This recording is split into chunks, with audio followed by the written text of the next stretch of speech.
in February, but that hating isn't necessary. You being petty cause you see me rising, becoming legendary, and you talking down like you very scary. Come on, dude. Welcome to 3 Count Commentaries. So today we're going to talk about the promotion that is referred to as the Harvard of pro wrestling, very famous Ohio Valley Wrestling known as OVW. So we're going to go through some of the, obviously, who started it, what the philosophy was of the area, some of the controversies that took place, and basically hear from some of the some of the stars from the area. So first, we got to talk about who started it. Who started it was Nightmare Danny Davis, not to be confused with Dangerous Danny Davis. Dangerous Danny Davis was the heel referee from the WWF. This is Nightmare Danny Davis. So Nightmare Danny Davis was a professional wrestler. He wrestled for Jody Hamilton during the 80s. Deep South Wrestling, he was tag team partners with the Nightmares. He actually started his career in 1977. He was inspired by Jerry King Lawler. And he, answered an ad in a newspaper to become a pro wrestler. He ended up doing mostly farm labor during his early days in the business for Buddy Fuller. And then he talked about how there was 14 guys that started, 5 actually survived it, but 1 actually graduated, and the 1 was him, the smallest guy in the bunch. He became a Nightmare in 1981 while working for Jerry Jarrett, who had the idea. And that Jarrett pitched the mask idea and came up with the Nightmares. He said he liked the mask because it allowed him to have a normal life after wrestling hours. Most guys, that's really the reason why luchadors wear masks. He also said that wearing a mask taught him how to sell because you had to sell with your body language. You couldn't sell with your face. And that it ended up being a very interesting time for him. He was a successful tag team guy, won the Deep South Wrestling Tag Team Championship 3 times with Ken Wayne. So in the mid-90s, it was kind of unclear when exactly Ohio Valley Wrestling started.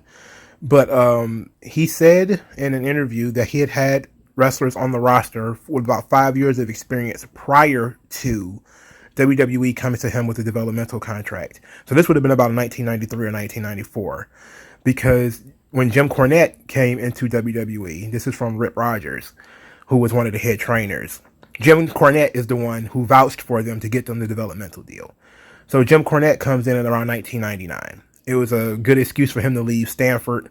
He was not the co-owner. He was instead made the booker. So you had Ohio Valley Wrestling already existed. They get a contract from the WWE in 1999. So some of the trainers throughout their time, I'm going to go throughout the time of OVW, was Danny Davis, Jim Cornette, Paul Heyman, Rip Rogers, Al Snow, Tom Pritchard, Lance Storm, Steve Kern, and Bill DeMott. Now, Jim Cornette wrote the television and helped with the promos for the young wrestlers. When he was ousted, which we'll get into in a moment, Paul Heyman took his place. This was in 2005, 2006. So, despite the fact that they had tremendous success, of course, with the 4 guys that everybody knows, Orton, Batista, Lesnar, and Cena, there was a lot of controversy surrounding, specifically Jim Cornette in Ohio Valley Wrestling. But before we get into that, let's talk about what Batista and Brock Lesnar thought about their first instances in at OVW. So we're gonna refer to their books. All right, so Brock Lesnar in his book Death Clutch talked about his time in Louisville, his very short time in Louisville. And this is what he had to say. When I arrived in Louisville, I met up with former Golden Gopher Shelton Benjamin. I followed him as the #1 heavyweight at the university, and he stayed on as the assistant coach while I was there. Like me, Shelton had signed with WWE after being recruited by Joe Briscoe. Shelton and I found a 2-bedroom apartment to rent, and I was always ready to start training. My first training session was at 9 o'clock on a Monday morning. When I got there, I couldn't believe it. The OVW Training Center was nothing more than a little box in the middle of the warehouse district. I thought, I'm working for the huge international wrestling company, and this is where all the big-time television wrestlers get trained? When I walked in the door, Danny Davis came right up to me. Danny was the owner of OVW and also the head trainer. I liked Danny from the beginning, and we became pretty good friends when I was in Louisville. I had nothing but good things to say about Danny. On my first day, he asked me, "Can you hit the ropes, kid?" There I was, NCAA heavyweight champion, almost 300 pounds, ready to take on the world, and Danny wanted to know if I could hit the ropes.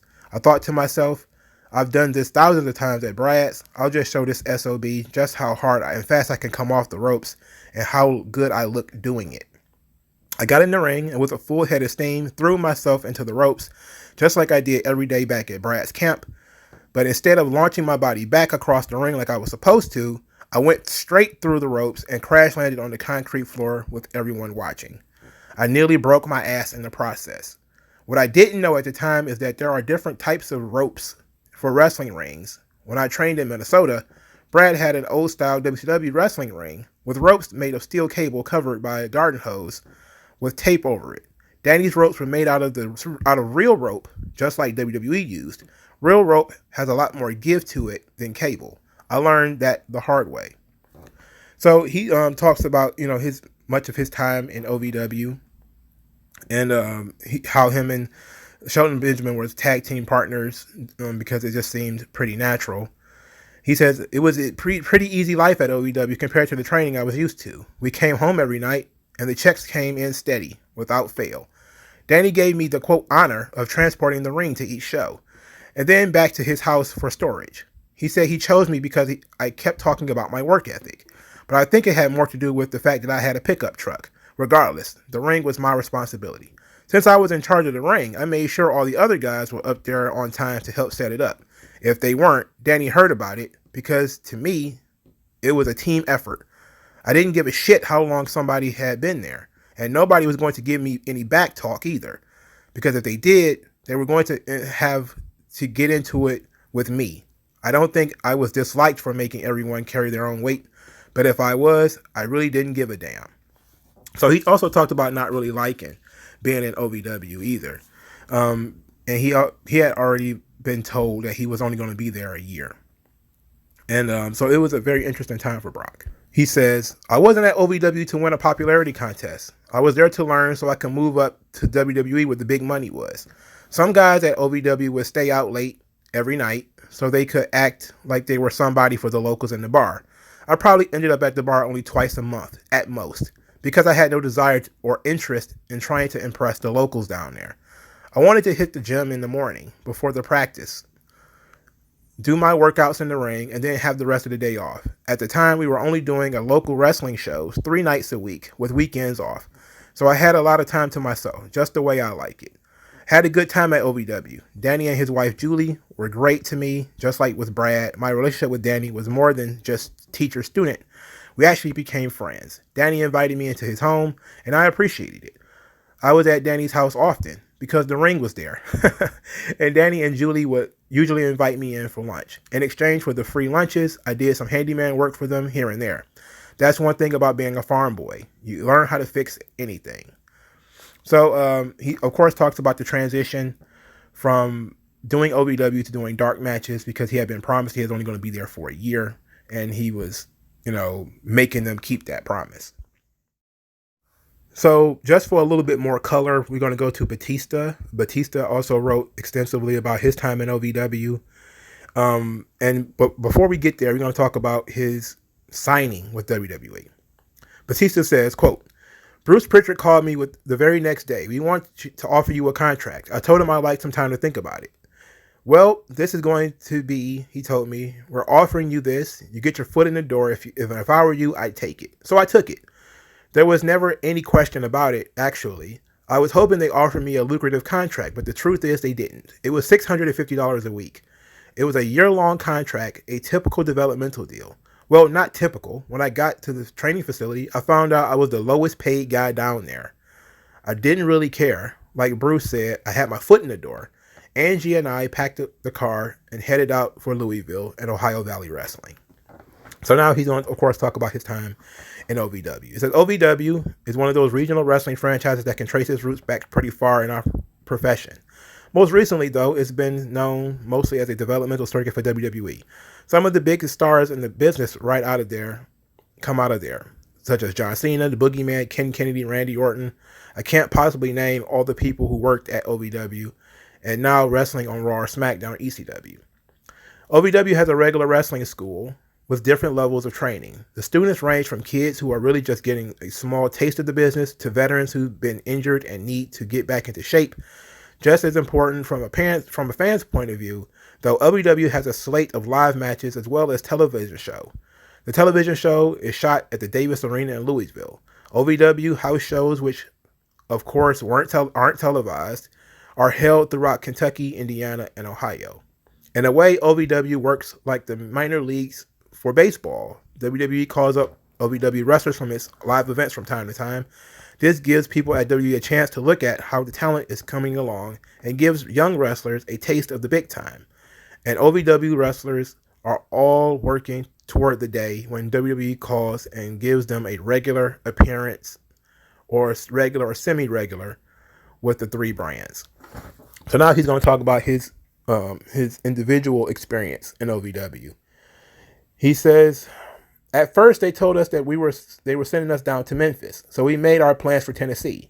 But then just a week before, they called and told us things had changed. We were headed to OVW.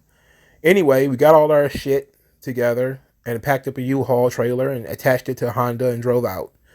I remember the first day we pulled in front of the training center, which was across the bridge from Louisville and Jeffersonville, Indiana. Now I had thought it was going to be a high-tech facility, WWE training center. A big lights, latest technology, top of the industry, nothing too good for us kind of place.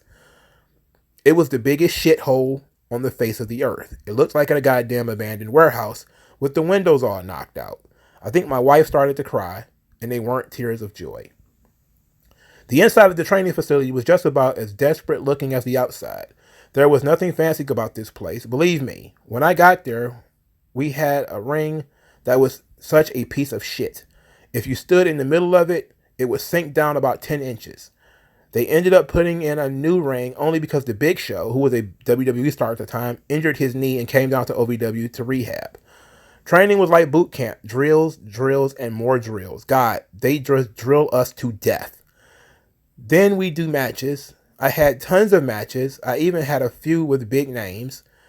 Every once in a while, we'd have big shows in Louisville. I remember I had a big match with Kane, and one where Kane and Undertaker tagged against me in DDP, Diamond Dallas Page. The first guy I did practice with was Scotty Oberholzer. I think he wrestled with WCW, but I don't think he ever made it to TV. So he talks about those first couple of days. Now he talks about Leviathan, which is hilarious. So Jim Cornette was part developer and part owner of OVW. He created a character for me, Leviathan, which was pretty cool. It was kind of old school, a little cheesy and hokey, but it was still real cool. I had a lot of fun with it, and a lot of people still remember Leviathan. Ever so often, someone even asked me to sign autographs as Leviathan. I was supposed to be a demon raised from the Ohio River. We actually went down there and shot it on video. It was pitch black. I got in the water, which of course was freezing.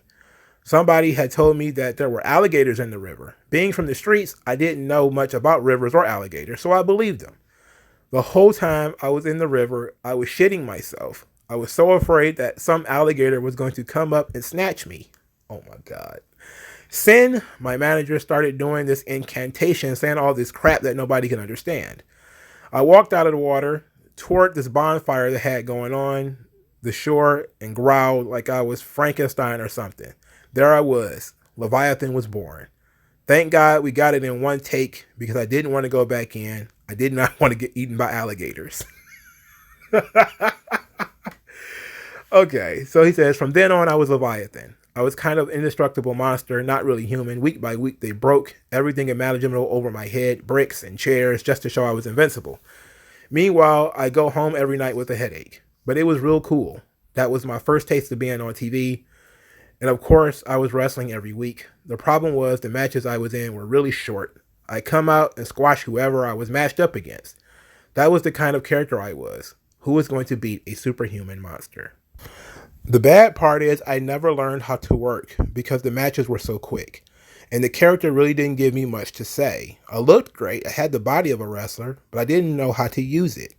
To show you how bad it was, I remember this one match I was having with Kane in some casino.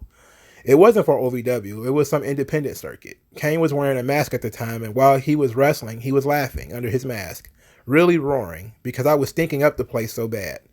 There was at one point where I was supposed to give a spear. He yelled, "Spear, spear." So I gave him a half-assed attempt at a spear, but it looked like I just ran up and gave him a big hug. And that's because, and that's the way the first half of my career was. I looked like $1,000,000, and I didn't know how to wrestle, and I just stunk. So now that we got a little bit of color from two of the guys that were some of the biggest stars to come out of OVW, now we got to talk about some of the controversies. There was a lot of controversy surrounding Jim Cornette. A lot. Most of it involved Jim Cornette and his temper. There are, of course, stories of Jim Cornette busting windows with baseball bats. There's also a story of Jim Cornette threatening to shoot Brock Lesnar, which I have to get into because it is too ridiculous not to. So the way the story goes is that Brock Lesnar was supposed to give his Jim Cornette's wife a press slam. His wife was a manager in OVW, and she had just gotten her vagina pierced, and therefore she wanted Brock to really pay attention to that area of her body. And Brock had joked earlier in the night about, squeezing it or whatever. And so there was a lot of pressure on him to really get this right. So during the show, Brock picks up Jim Cornette's wife and applied pressure to her newly pierced vagina. She then screamed and howled and yelled after the fact. And then afterwards, Jim Cornette threatened to shoot him. This is something that he admitted on his podcast. He also claimed that Brock Lesnar was always a problem, that he was always bullying and intimidating others. But of course, the bullying and intimidation did not just go one way, because Jim Cornette was fired in 2005 for slapping Santino Marella, and something that we have to tell both sides of the story. So let's get into the story of Santino Marella and Jim Cornette. So this is a news article from the Time. It is from July the 9th, 2005, from Wrestling Inc.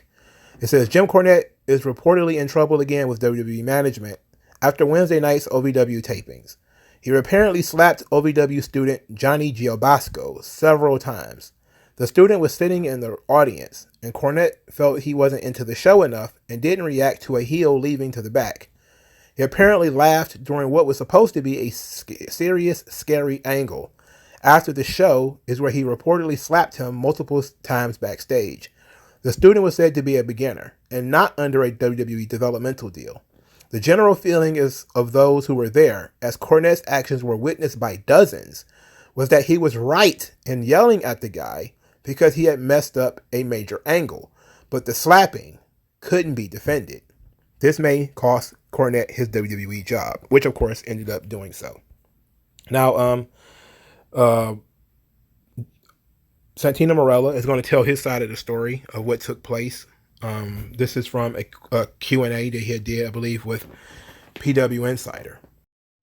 So I'm at this time only in OVW for 1 month, and my daughter was with me. And so we were sitting in the audience, and I thought maybe the boogeyman recognized us from the school, and he was leaving the ring. He turns to us, and I think, oh, what a great guy. He's going to scare my daughter for me. For me, that's like a present. But I didn't realize that we were standing in front of the emergency exit when he goes out. So I'm smiling, thinking my daughter is going to crap her pants. And Jim Cornette freaks out and says, move, move, move. This man, you have to be scared of this man. And then we moved, and I thought it was over. But somebody called me to the back, and he freaked out a little bit. Slap here, slap there. And I think to myself that I can't punch this guy in the face because I'm Canadian, and I'm going to get kicked out of America. So anyways, I kept quiet, and the rest was history. The WWE called me and apologized, saying, this is not how we treat our talent. This is not how we want to develop young athletes. And he was going to be fired anyways. They told me because he's crazy. But that definitely put me on the radar a little bit. So there was no freebies, but there was no freebies from that. I had to work up from scratch, just like everyone else. Jim Cornette would blame his outrage and his slapping of Santino Marella on, stress from the change of administration from Jim Ross to John Laurinaitis. And that, WWE politics was tired of OVW anyway, that Triple H and others were getting too involved with the developmental deals and ruining the good things that they had down there. But Jim Cornette was replaced by Paul Heyman. Heyman was down there until ECW was restarted in 2006. And then he also was pulled from OVW. So OVW will also have other types of altercations and issues. One such was CM Punk and Tony Atlas. So this is from 2007, October the 8th, 2007, written by Mike Johnson for PW Insider. So to set it up a little bit, Tony Atlas is sent by WWE down to OVW to mentor and tell some stories about the talent. In doing so, he has some very negative things to say about CM Punk. It reads, one of the things Atlas commented on was how Punk wore his wrist tape, teasing Punk that it, quote, looked like he had broken arms, according to one witness. Punk, who sports a very dry, straightforward personality, listened to the comments and then went about his business. Punk was working the taping as WWE had television tapings in the area last week, so he stayed on to work a dark match for OVW. During the traditional post-taping meeting, where Al Snow and the other WWE veterans critique what the developmental talents do right and wrong during the show, Atlas began talking about the attitude of the OVW roster, and whenever he would say something derogatory or negative, he made it a point to stare at Punk. I was told that at first Punk ignored it, but by the fourth or fifth occurrence, he finally asked Atlas why he kept looking at him. Atlas then started to tear into Punk for having, quote, a bad attitude. He told Punk that with his bad attitude, he would never make it to television. As you could guess, that remark plunged Atlas's credibility with the developmental crew into the toilet. It was the first time he was there, and basically admitted it, without realizing it, that he was giving advice while not even knowing about the current product. Punk responded by asking Atlas if he knew even Punk's name, or had he ever watched ECW TV show, and Atlas told him no. The argument went back and forth for close to 20 minutes before simmering down. When word got back about the incident to John Laurinaitis, he was said to have been furious that not only the incident happened, but that OVW management stood by and allowed it to unfold before them, instead of diffusing it. I was told that OVW owner Danny Davis wasn't even present and was working on editing the OVW TV show that the company had just finished filming, but Al Snow and Robert Gibson were present for the entire situation. A few people wondered if Gibson may have somewhat incited Atlas, as he was parroting things that Gibson had said to talent in recent weeks. So it continues that other people were apologizing on Punk's behalf, and that the OVW morale decreased because of this. But this was just one of the many things that was going on at OVW. There was also some issues with Al Snow, and Al Snow is a very genius individual that we want to get into. I want to spend some time talking about the philosophy of Al Snow. Al Snow was one of the many trainers in OVW during the later part of the time there. Apparently, there was some issues that students complained that Al Snow was too tough on them. And Al Snow responded that he blamed the wrestling business by being too focused on egos. And that there was a campaign among various people in the office of WWE to get OVW shut down. And it was basically political to get Vince to nuke OVW. But then we started, like, in 2008, around the time right before they lost their developmental deal, Al Snow did an interview with Slam Wrestling. He was talking about his style of the things that he thinks of. And Al Snow, to me, is very, very smart. And so this is some of the bullet points, about 6 bullet points that Al Snow dropped, 6 gems that Al Snow dropped upon us. He says, quote, protecting the business means not letting everyone in. He says, it's not about kayfabe anymore. It's about not being dumb and bringing negativity and bad PR to the business. The second point is Pops and High Spots should be emotional, and that when he trained, he focused on emotional investment. That's what he taught in OVW. And he says his third point, every time you're on TV, you have an opportunity. You need to view your time as a commercial and conduct business. That is your opportunity to sell yourself. His fourth point, make the audience believe in your opponent, and that getting heat as a heel is very important. So basically that's what selling is, that you're selling to make the audience believe in your opponent. The fifth point is that time is money. This is from 2008, so this is $2008. He says, for example, if 30 seconds on Raw is $30,000, then a 6-minute match for a performer is $240,000. That's a commercial for yourself. You need to sell it. And his sixth and final piece is that a pro wrestler's job is to sell tickets. A great match means nothing if the houses are down or not increasing. He uses a great analogy here. He talks about, it was Jesus versus the devil, 2 out of 3 falls. He says nobody was there and nobody saw it, but I promise you it was great. So so Al Snow was really good, and this was awesome. Of course, 2008 WWE pulls its developmental contract with OVW, and so that ended about an almost 10-year partnership between the two.